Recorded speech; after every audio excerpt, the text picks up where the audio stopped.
In a striking escalation, President Trump announced just yesterday he is ordering Defense Secretary Pete Hegseth to deploy troops to Portland, Oregon. Writing in a post on Truth Social, Trump said that the troops would, quote, protect war-ravaged Portland. He also said he is, quote, authorizing full force if necessary, but didn't clarify what that meant. NBC News reports that Pentagon officials were surprised by the president's comments and said they weren't aware of any new orders to send troops into the city. Portland officials spoke against the president's plan in a press conference last night. The number of necessary troops is 0 in Portland and any other American city. And let me repeat that. This is an American city. We do not need any intervention. This is not a military target. The president will not find lawlessness or violence here. I am so deeply disappointed with the federal government's irresponsibility. At the end of the day, this may be a show of force, but that's all it is. It's a big show. Miles, I often have nightmares about something you said to us when Los Angeles and they sent the Marines, and you talked about how this was just the beginning and it was going to get worse. Yeah. You were unfortunately very correct about that. What we're hearing, the rhetoric has ratcheted up in a way, because the president is saying that he is, quote, authorizing full force if necessary. Full force means killing American citizens, killing people on the streets, that the military, whether it's the National Guard or ICE or whomever, has been authorized to kill people who live in this country on the streets because they disagree, because they're protesting, because they're whatever. That's...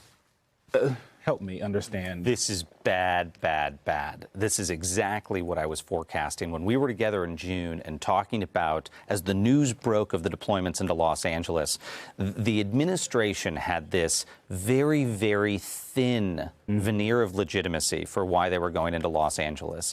And they and their allies said troops are being deployed into American cities to help with immigration enforcement, to help with this massive deportation operation. And when we spoke about that at the time, my point was, it is not that. Yeah. That is the justification they're using for the moment. But Trump will eventually be deploying American troops into American cities for things unrelated to immigration to consolidate power.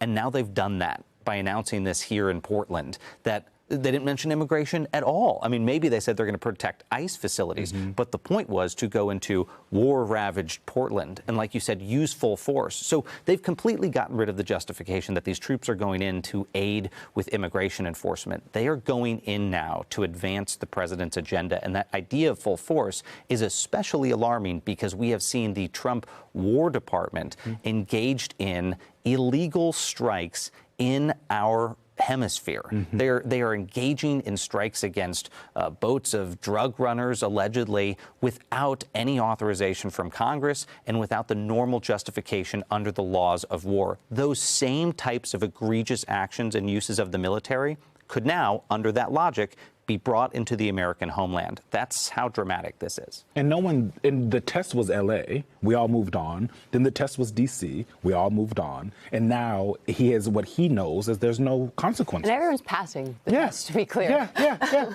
There's no consequences. What's the ultimate end goal here, Ankush? I do think, I think he would like to see an actual conflagration in one of these cities. It's worth noting, he backed off Chicago. And Memphis, apparently. Yeah, it's unclear what's happening with Memphis. And the polling around the deployments of the National Guard, both in L.A. and D.C., was net negative, quite net negative. It was very negative in L.A., less so, but still way underwater for people's approval of sending in the National Guard in D.C., and Trump, of course, is way underwater generally now with his approval rating. So I don't quite understand the political logic of why they keep doing this, because I don't think it's helping them, except to appeal to their base. But in terms of what they actually hope to achieve on the ground, nothing good. The thing that I would like to just, by the way, this is a gigantic waste of money. Yeah. This has been lost in all of this discussion about Trump's deployments of National Guard to these. It's a gigantic waste of money. If you wanted to augment local law enforcement efforts, you would give them money. which is what they used to do before the Justice Department started cutting grants this year.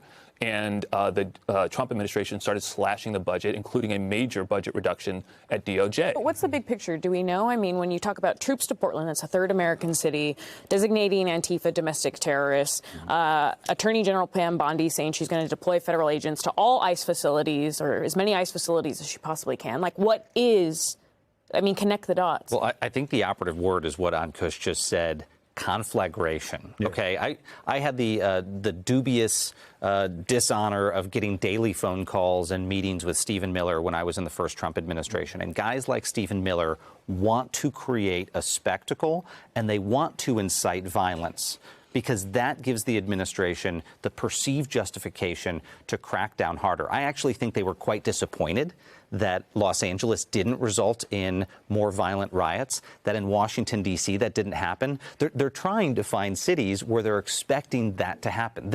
They are trying to goad a reaction. So it's great that leaders in Portland have said it's very important that people keep their cool. That is crucial. But they want the justification for a further crackdown using national security powers. And these designations of groups like Antifa, this is not symbolic. Yeah. These are not just press releases. They are building the architecture to start designating Democratic groups, protest groups, the opposition as terrorists, and to build that under the same system that we use to go after ISIS and al-Qaeda in the post-9/11 era. Miles, I want to stay on your dubious dishonor and ask you about Pete Hegseth's plans for next week, but I first want to play a clip from Senator Jeff Merkley, who I think captured everything that we just discussed in a very good soundbite. If we could pull that up quickly. No president ever uses that military to assert authoritarian control over the country. And the main excuse that is used is, well, there's chaos that needs to be addressed, or there's an emergency that needs to be addressed. Well, he's creating the chaos. He's creating the emergency. So obviously you didn't work at the Pentagon, but you worked at DHS, which worked closely with the Pentagon. Pete Hegseth is bringing in hundreds of U.S. generals and admirals this week to attend an unusual meeting, as the New York Times reported, at a military base in Virginia to hear a rally the troops message.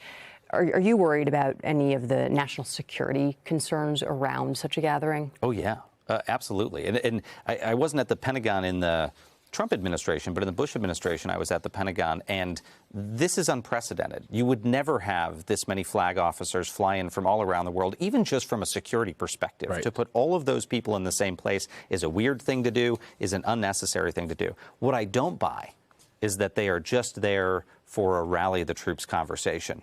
Mark my words, that is not what's happening here.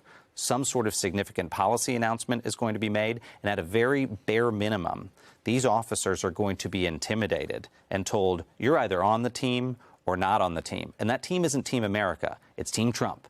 You're on Team Trump. And this is something that Donald Trump worried a lot about in the first administration. He worried about the generals being too committed to their oaths to the Constitution, and he worried that they would start resisting and saying no when illegal conduct was proposed. They worried less in civilian agencies like the Department of Homeland Security because they could stick more political appointees in there who would say yes.